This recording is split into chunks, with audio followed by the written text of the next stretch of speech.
সরকারের ভর্তুকি কমিয়ে রাজস্ব আদায় বৃদ্ধি এবং আন্তর্জাতিক বাজারে দামের সাপেক্ষে দেশের বাজারে সয়াবিন তেলের দাম বাড়ানো হয়েছে বলে জানিয়েছেন অন্তর্বর্তীকালীন সরকারের বাণিজ্য উপদেষ্টা শেখ বশির উদ্দিন। তবে এই মূল্যবৃদ্ধি সাময়িক বলেও মন্তব্য করেন তিনি। 15 এপ্রিল মঙ্গলবার বাণিজ্য মন্ত্রণালয়ে ভোজ্য তেলের আমদানি ও সরবরাহ সহ সার্বিক বিষয় পর্যালোচনা সংক্রান্ত সভা অনুষ্ঠিত হয়। সভা শেষে বাণিজ্য উপদেষ্টা সাংবাদিকদের এ তথ্য জানান। বান্ডেল থাকলে প্রতি সেনমানিতে টাকা বাঁচবে। বিকাশ সেনমানি বান্ডেল কিনে জিতুন প্রতি লেনদেনে।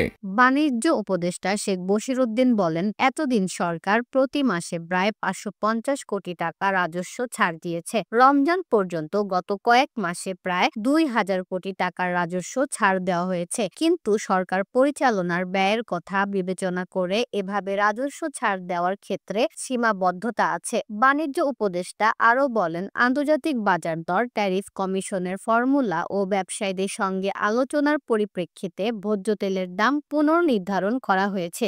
মূল্যবৃদ্ধির প্রসঙ্গে বাণিজ্য উপদেষ্টা আরও বলেন, ভোক্তা পর্যায়ে আজ যে মূল্য বৃদ্ধি করতে বাধ্য হলাম, আমি মনে করছি এই বাধ্যবাধকতা সাময়িক। অদূর ভবিষ্যতে এই দাম কমানো সম্ভব হবে। বোতলজাত প্রতি লিটার সয়াবিন তেল কিনতে খরচ হবে 189 টাকা।